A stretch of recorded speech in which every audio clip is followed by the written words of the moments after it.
you doing? It's Dryden here from Zensport, and in this short video I'm going to be briefly explaining one of the three main areas we work in with athletes.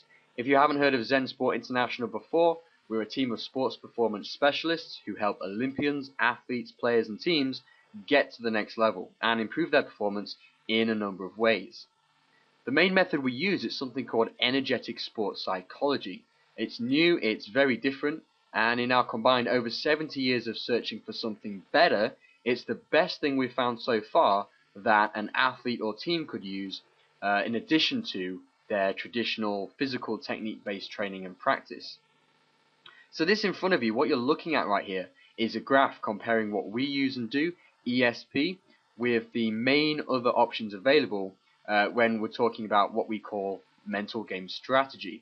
Now what's very interesting about the sports industry is that almost every athlete will readily admit to anyone that the mental side of the game is incredibly important in determining the quality of their physical performance. I mean, everyone knows that how you think and feel has a massive impact on everything from your speed and accuracy to ultimately your final score.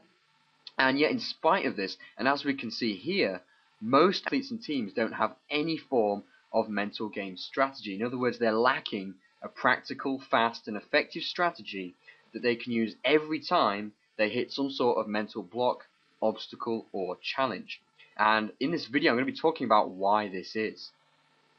So here on this graph going up on the left on the y-axis, we're measuring your return on your investment that each of these things give you. In other words, the results you get.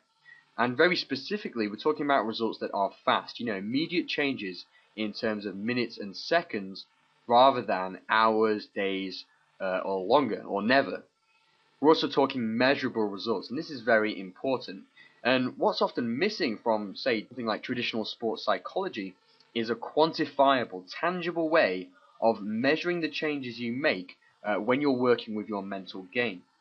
And of course, we're also talking about results in terms of how long they last. No one wants temporary improvement, and depending on what it's used for specifically with ESP, issues can be gone and never come back.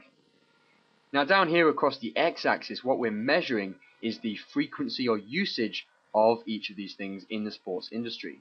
And these figures here aren't completely accurate, but they are generalized representations of where the sports industry is at this moment, at this present point in time.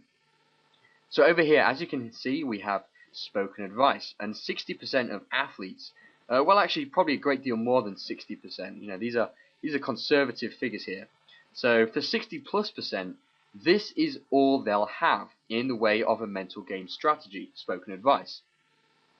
Now, ESP can be used in many different areas, but out of all of them, athletes seem to say that this area in particular, mental game strategy, it's so valuable to them because it gives them something that nothing else provides. With spoken advice, you don't usually get anything other than generalized advice, and you typically hear things like, stay positive, don't give up, believe you can do it, which is great. There's definitely a place for all that, but you can't just give advice and not teach how to take that advice and put it into practice. In other words, how to do those things.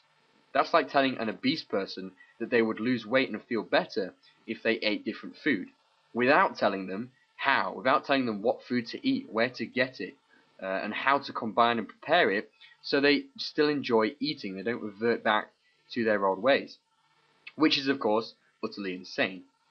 Managers, coaches and trainers, they want their athletes to be mentally tough.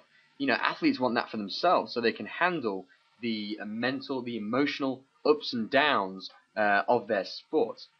The issue is that even now, almost no one's teaching them how to do this, and how to do it quickly and effectively.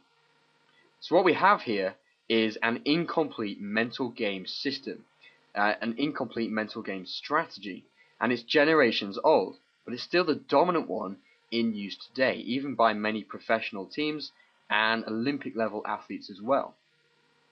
I'm running out of time here, so I'm going to cover the rest of this in part 2. There will be a handy link somewhere on this video for you, probably down here at the bottom, for you to get to part 2. As always, let me know your thoughts. What kind of mental game strategy do you have to improve your performance with?